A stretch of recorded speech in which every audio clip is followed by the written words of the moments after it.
Nos dice el apóstol San Juan que la palabra era la luz verdadera que ilumina a todo hombre que viene a este mundo, pero que los suyos no la recibieron. ¿Y para ti, la palabra es lámpara para tus pasos?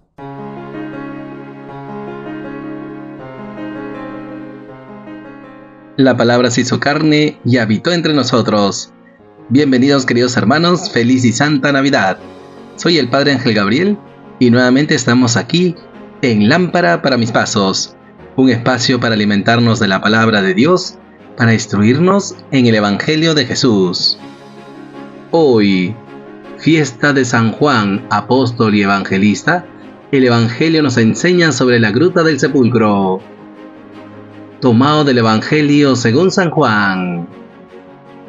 El primer día de la semana, María Magdalena echó a correr y fue donde estaba Simón Pedro y el otro discípulo, a quien tanto quería Jesús, y le dijo: «Se han llevado del sepulcro al Señor y no sabemos dónde lo han puesto». Salieron Pedro y el otro discípulo camino del sepulcro. Los dos corrían juntos, pero el otro discípulo corría más que Pedro. Se adelantó y llegó primero al sepulcro, y asomándose, vio las vendas en el suelo, pero no entró. Llegó también Simón Pedro detrás de él, y entró en el sepulcro. Vio las vendas en el suelo, y el sudario con que le habían cubierto la cabeza, no por el suelo con las vendas, sino enrollado en un sitio aparte. Entonces entró también el otro discípulo, el que había llegado primero al sepulcro. Vio y creyó. Palabra del Señor. Gloria a ti, Señor Jesús. Queridos hermanos, seguimos gozando de la luz del recién nacido, de la palabra hecha carne, y hoy estamos celebrando esta fiesta del apóstol San Juan en este tercer día de la octava de Navidad. Y esto es muy cierto, queridos hermanos. El evangelista nos invita hoy a dirigir nuestra mirada a la gruta del sepulcro. Y esto sin dejar de mirar la gruta de Belén. Esto es muy importante. ¿Por qué? Porque el Hijo de Dios se ha hecho carne, ha asumido nuestra naturaleza humana, justamente para obrar la redención, para dar su vida por cada uno de nosotros y resucitar, y resucitando, darnos vida eterna. ¡Qué bonito, queridos hermanos! Y por eso, en primer lugar, se nos recuerda este primer día de la semana, el domingo, Día del Señor. Para nosotros los cristianos es el día más importante, porque es el día en que Jesús ha resucitado y es el primer día de la semana que ilumina el resto de los días. ¿Y esto por qué? Porque Jesús es la luz que nace de lo alto, y por lo tanto nosotros hemos de dejarnos iluminar por Él. Qué bonito, hermanos. Jesús nace para ser la luz del mundo, y siendo luz, iluminar nuestro corazón para disipar las tinieblas que hay en él. Por eso, queridos hermanos, dejémonos iluminar por Él. El Evangelio nos dice en este contexto de la resurrección que María Magdalena echó a correr y fue donde estaba Simón Pedro y el otro discípulo a quien tanto quería Jesús. Ella había ido muy temprano para dejar sus aromas, embalsamar el cuerpo de Jesús, de su Señor. Y sin embargo encuentra que la piedra del sepulcro ha sido removida. Y además el sepulcro está vacío. Ella alarma a los discípulos: se han llevado del sepulcro al Señor y no sabemos dónde lo han puesto. Pues justamente así está nuestra vida muchas veces, queridos hermanos. Conocemos a Jesús, tenemos experiencia con Él, pero a veces no nos dejamos iluminar por su luz. Estamos confundidos, estamos en ese proceso de fe. Y por eso, queridos hermanos, pidamos al Señor nos conceda humildad de corazón para dejarnos iluminar por Él. Que realmente como cristianos, como discípulos suyos, tengamos presente el primer día de la semana, el domingo, Día del Señor, para que de su luz iluminemos toda nuestra semana. Y con ello también pidámosle al Señor nos conceda contemplar el sepulcro vacío, que ahora que estamos contemplando el misterio de la palabra hecha carne en la gruta de Belén, también nos transportemos a la gruta del sepulcro para agradecerle al Señor por su nacimiento, porque Él viene para salvarnos, Él viene para redimirnos, para entregar su vida por cada uno de nosotros. Qué gran detalle de amor, queridos hermanos. Pues pidamos al Señor nos conceda estos ojos contemplativos para que al contemplarle como palabra hecha carne, también lo contemplemos resucitado de entre los muertos. En segundo lugar, queridos hermanos, nos dice la palabra que salieron Pedro y el otro discípulo camino del sepulcro. Los dos corrían juntos, pero el otro discípulo corría más que Pedro. Se adelantó y llegó primero al sepulcro, y asomándose vio las vendas en el suelo, pero no entró. Qué importante, queridos hermanos, salir al encuentro del Señor. Y esto hemos de pedirle en estos días de la octava. Ciertamente todos continuamos la vida, tenemos nuestras actividades, pero en esta octava de Navidad se nos invita a dejar de lado nuestras actividades, que ni bien terminemos de trabajar u otros quehaceres y responsabilidades, que en vez de dirigirnos a las distracciones cotidianas de la vida, estemos contemplando su misterio, el misterio de la palabra hecha carne, y así como Pedro y el otro discípulo, salgamos al encuentro del Señor, para fortalecernos en su amistad, para crecer en ese encuentro íntimo con Él, en esa experiencia personal.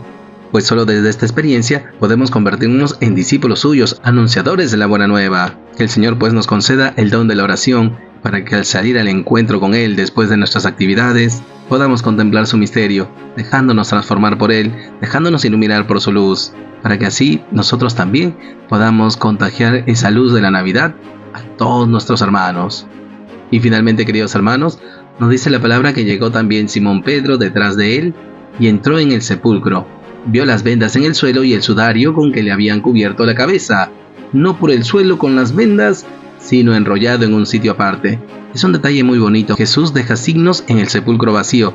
Ya el sepulcro vacío es un signo, y Él va a fortalecer esta fe de los discípulos. Ellos han pasado por la noche oscura, ellos se han acobardado, lo han dejado solo, pero ahora retoman sus pasos. No pueden olvidar ese encuentro personal con Jesús, y por eso están reunidos en el cenáculo. Cuando María Magdalena da aviso, Simón Pedro y el otro discípulo van corriendo, y al entrar al sepulcro ven estos signos. Y esto es algo muy interesante para la mentalidad judía, queridos hermanos, porque si seguimos la lectura, nos dice la palabra que entonces entró también el otro discípulo, el que había llegado primero al sepulcro, vio y creyó. ¿Por qué él, al ver las vendas, cree en Jesús resucitado? Justamente por los signos. A esto nos invita el Señor. El discípulo lo entiende porque se identifica con el siervo, pues según la tradición judía, cuando un amo se tenía que levantar de la mesa por alguna urgencia o necesidad, si es que ya había terminado de comer, dejaba el pañuelo tendido, y eso tenía un significado, que ya había terminado de comer, y por eso el criado podía levantar el servicio. Sin embargo, cuando el amo dejaba el pañuelo enrollado, significaba que iba a regresar y seguir comiendo, y esto es algo muy interesante, porque Juan, al ver el sudario enrollado en un sitio aparte, comprendió el mensaje que le había dejado Jesús. Ese mensaje significaba, volveré. Y por eso, al ver las vendas, cree en el Señor resucitado. Y por eso, queridos hermanos, también nosotros estamos llamados a contemplar los signos de Jesús para tener fe en su venida. Y con ello nuevamente se nos revela que Jesús nace para hacernos nacer de nuevo y darnos vida eterna. Él vuelve para darnos su salvación. Pues pidamos al Señor nos conceda el don de la fe, para que al contemplar sus signos creamos en Él. Y fortalecidos en esta experiencia personal, podamos anunciarle a nuestros hermanos. Pues pidamos, queridos hermanos, el don de la fe, que también nosotros, al ver al niño en el pesebre, comprendamos que Él ha nacido como palabra hecha carne, que se hace comida para cada uno de nosotros, pues que nos alimentemos de su palabra, no cuanto más de la Eucaristía en el día del Señor. Pues pidamos al Señor nos concede el don de la fe para anhelar su venida gloriosa con esperanza cristiana. Y por todo ello, queridos hermanos, oremos al Señor. Señor Jesús, te damos gracias por tu nacimiento, te damos gracias porque estamos en esta octava, porque nos iluminas con tu luz. Te pedimos en primer lugar, Jesús, que nos concedas humildad de corazón para dejarnos iluminar por ti, que nosotros como buenos cristianos, buenos discípulos tuyos, podamos celebrarte siempre el domingo, día en que has resucitado, pues para eso has nacido, Jesús. Te damos gracias, Jesús, porque te haces uno de nosotros, para que asumiendo nuestra humanidad puedas cargar sobre ti nuestros pecados. Gracias, Jesús, por redimirnos y por resucitar, por darnos vida eterna. Danos esa mirada contemplativa para dirigir nuestros ojos de la gruta de Belén a la gruta del sepulcro, y así dejarnos iluminar por tu luz para renovarnos en nuestra fe.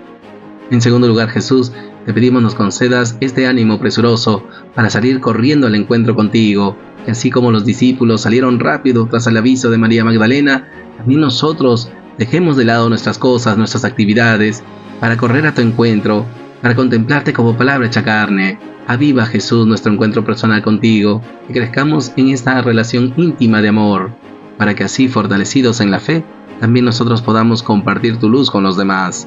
Y finalmente, Jesús, te pedimos fortalezcas nuestra fe, y ello con esperanza cristiana, que al contemplar tus signos, esos signos del sepulcro, las vendas, la piedra removida, pero sobre todo el sudario enrollado, podamos anhelar tu gloriosa venida con esperanza cristiana, y así como hoy te contemplamos hecho niño en Belén, danos la fe, Jesús, para que cuando vuelvas te contemplemos glorioso en el reino de los cielos por toda la eternidad. Gracias, Jesús. Gloria al Padre, y al Hijo, y al Espíritu Santo, como era en el principio, ahora y siempre, por los siglos de los siglos. Amén.